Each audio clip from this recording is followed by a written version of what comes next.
안녕하십니까. 대한민국과 파주를 위해 늘 해를 띄우는 파주일출 조일출입니다.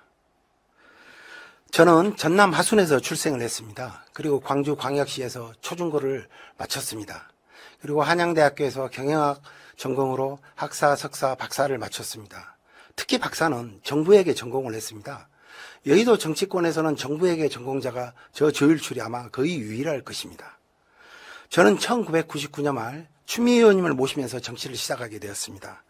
그리고 그 이후 지난 20여 년 동안 국회, 중앙정부, 지방정부, 정당, 대학 등에서 많은 실력과 경험을 쌓아왔습니다. 그리고 선출직 공인이 되기 위해서 자기관리도 철저히 해왔습니다.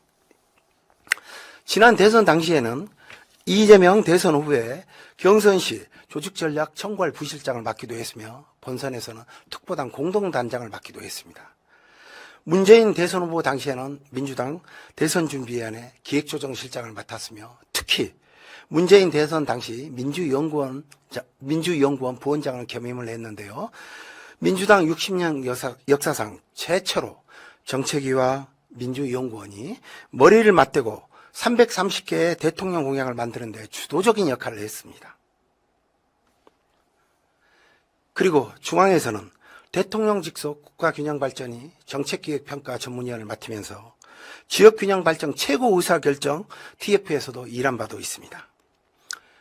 윤석열 정부에서 무려 16.6% 예산을 감액시킨 과학기술정보통신부에서도 장관보좌관으로 2년이나 근무를 했었습니다.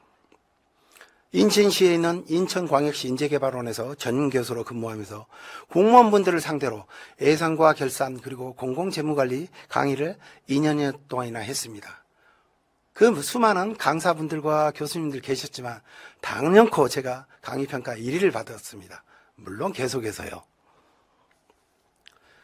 그리고 국회 보좌관 당시에는 제가 건교위, 산자위, 행자위, 그리고 보건복지, 외통위, 애결위, 운영위 등에서 다양하게 일했으며 현재는 국회 민주당 보좌진 총연합회 수석 부회장을 맡고 있기도 합니다. 그리고 한양대 대학원 겸임교수를 맡았고 현재는 전북대 특임교수로도 재직 중에 있습니다. 저는 파주 이사 와서 거주하고 있는 지 12년이나 되었습니다. 신년 업무보고를 받으면서도 거의 카피가 민생 현장 소통이더라고요. 예. 근데 우리 대한민국의 지금 경제 규모는 13위거든요. 인도네시아 바로 위의 수준입니다. 인도네시아가 14위고. 그리고 무역 수준은 세계 200위입니다. 북한이 100위고요. 2017년 문재인 정부 때 5위였는데요. 그리고 정말 국민들이 꼭 알으셔야 될 게 뭐냐면 지금 세계가 경제 불황으로 알고 있는데 그렇지 않습니다. 세계 평균 경제 성장률이 3%거든요. 그런데 우리는 1.4%입니다. 가장 저성장 늪에 빠졌다는 일본조차도 1.7%입니다. 그렇다면 우리 경제가 이렇게 어렵거든요. 그런데 하물며 예산을 좀 풀어서 마중물 역할 좀 하고 민생 좀 살리자는데 대기업들 감세하고 초부자들만 감세해줘서 59조 원 세수 펑크 중에 43조 원이 법인세하고 소득세입니다. 그러면서 과연 민생을 논할 수 있는 것이냐 이거죠. 이 청와대, 그러니까 지금 용산인 거죠. 윤석열 대통령하고 용산은 오로지 본인의 와이프, 범죄, 중대범죄 감축이 또 그거 막기에 모든 걸 올인하고 있는 것이죠. 민생이 아니라. 누군가는 확실히 뜯어 고쳐야 하는데 하는 생각을 가졌었는데 조일출 박사가 저희 방송에 나와서 이렇게 쭉 이야기하는 걸 보면서 야 이런 사람 필요하구나. 그래서 조일출 박사는 사실 지역구보다도 여기 파주의 선물일 수도 있지만 민주당이 꼭 필요한 사람이고 대한민국을 위해서 꼭 필요한 사람이라는 생각이 들었습니다. 야당 정치인은 어떠해야 하겠습니까? 윤석열 정권의 폭정에 맞서서 강력하게 투쟁할 수 있는 사람이 필요하다고 봅니다. 그래서 저는 차기 총선에 국회의원 나서려고 하는 모든 사람에게 이야기하고 싶은 것이 첫째는 전투력이 있어야 한다. 그래서 검찰과 그리고 기재부 횡포에 맞설 수 있는 배짱과 용기가 있어야 한다. 그런 점에서 조일출은 100점입니다. 대한민국 최고 예산 재정 전문가 조일출 박사 모셨습니다. 어서 오십시오. 네, 안녕하세요. 파주 예산정책연대 상임대표. 파주에서 지금 정치활동하고 계신가 보죠? 예, 그렇습니다. 예. 내년 총선 준비하고 있습니다. 최고 예산 재정 전문가로 제가 소개를 해드렸는데 짧게 어떻게 본인이 예산 정책 전문가가 되셨는지 이력을 한번 소개를 해주시죠. 예, 간단하게 말씀드리겠습니다. 저는 지난 20년 동안 중앙정부, 지방정부, 그리고 정당 또 학계 등에서 정책과 어떤 실무 경험을 많이 했고요. 정치권에서 유일하게 정부회계 전공으로 박사학위를 또 가지고 있습니다. 아, 예. 정부회계. 예, 그렇습니다. 그러시군요. 그러면 지금 이번에 윤석열 정부가 내놓은 예산안은 포퓰리즘은 하나도 없습니까? 굉장히 많죠. 그러니까 쉽게 말씀을 드리면 국가 성장 동력인 R&D하고 교육 예산, 그리고 또 우리 군 사병들의 기본적인 복지인 생일 때 쓸 수 있는 우리 케이크비 아니면 또 효도, 휴가비, 그리고 이발비 이런 예산들은 절대적으로 다 감액시켜버리고 권력기관들의 소위 말하는 특활비나 업추비는 이런 막대한 양의 지금 증액을 시켜놓은 것이죠.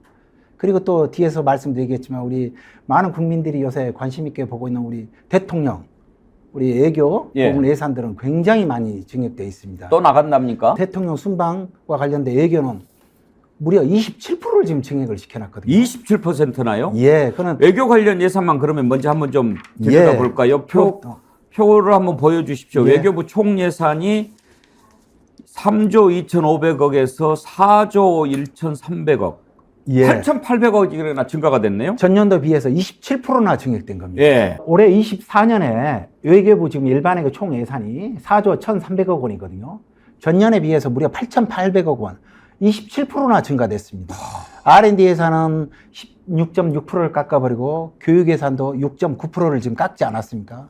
아마 이렇게 27%가 증액된 건 역대 최고일 겁니다. 아니 건전 재정한다면서 본인 나가는 것은 이렇게 예산을 늘렸단 말이에요? 그렇습니다. 지금 예산이 문제가 되는 게 뭐냐면 이게 말입니까? 막걸리입니까? 민생과 관련된 예산들은 절대적으로 감액시키고 권력기관이나 대통령과 관련된 예산은 절대적으로 좀 증액시켰다는 게 지금 문제인 것입니다.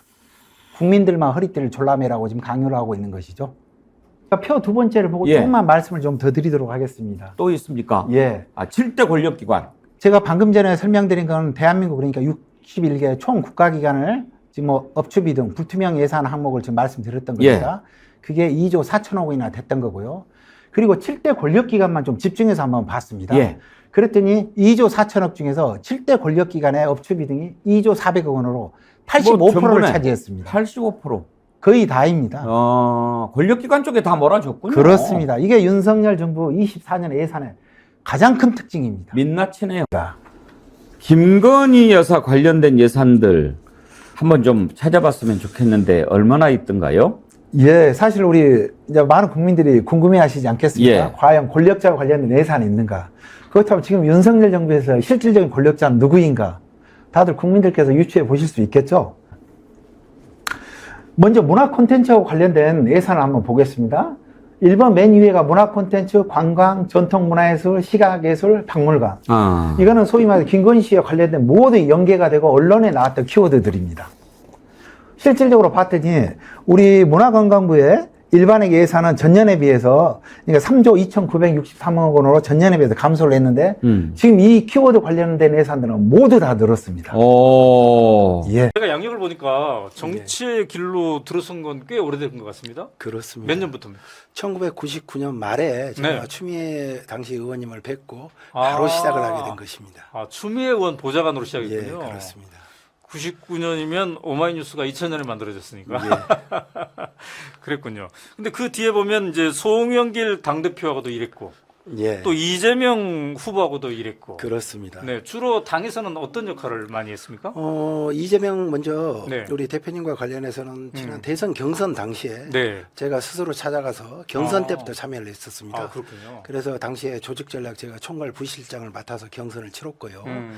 이제 후보가 되신 다음에는 네. 특보단에 제가 공동 특보단장으로 또 일 쭉 해왔었던 것입니다. 자, 이재명 대표를 먼저 찾아갔다 그랬는데 그렇습니다. 예, 어떤 점에 끌렸습니까? 저는 사실 그랬습니다. 당시에 후보분들이 아시겠지만 네. 뭐 이낙연 후보님도 계셨고 정석현 후보님도 계시지 않았습니까? 네네. 물론 이제 그쪽에서 근무하시는 이제 선배분들이 저랑 훨씬 더 많은 그동안의 유대 관계가 있지 않았겠습니까? 네네.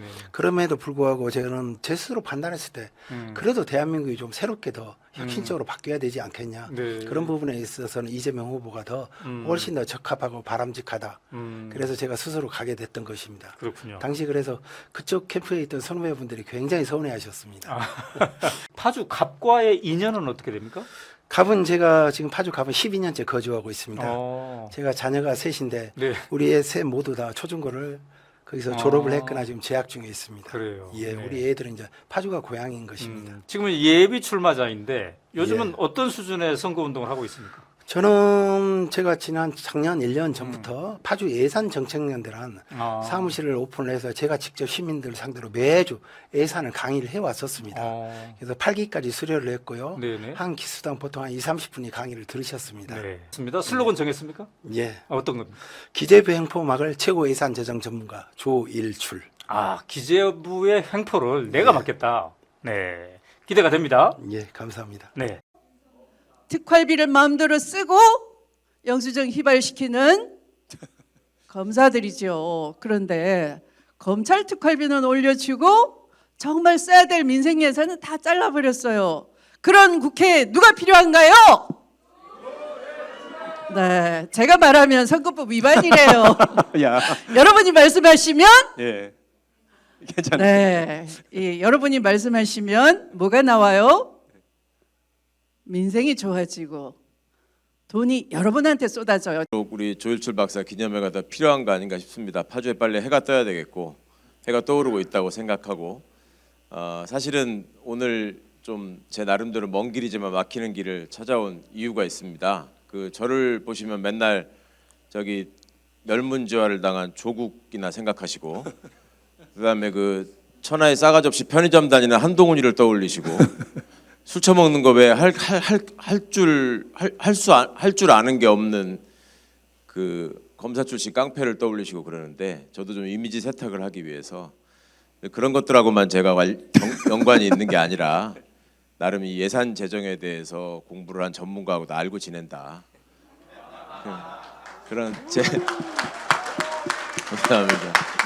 네, 우리 조일출 박사는 제가 안 지는 얼마 안 됐지만 이 딱 외모에서부터 풍기는 이 촌스러움이 인간은 좀 성실하고 솔직하지 않을까 그런 믿음 때문에 제가 가깝게 지내고 싶었고 또 많은 거를 배우고 또 기회가 될 때마다 좀 함께 좋은 일들을 만들어 나갈 수 있겠다라는 믿음 때문에 오늘 이 자리에 이렇게 감히 참석을 했습니다. 하여튼 여러분들 파주가 여러 가지로 정말 많이 발전하고 있고 또 파주는 그 오다 보니까 야당이라는 동네도 있잖아요. 예, 그 야당에서 더 해를 많이 띄워야 되니까 많이 기억해 주시기 바랍니다. 감사합니다. 지금 우리 이재명 당 대표님은 외롭고 힘든 싸움을 하고 계십니다. 저 조일출 반드시 국회 가서 이재명 대표님과 함께 민주당도 살리고 이재명 대표님과 함께 강력하게 일을 하겠습니다. 그리고 또 기재부 횡포 막아서 민생도 살리고 파주 경제 기필코 살려내겠습니다. 고맙습니다.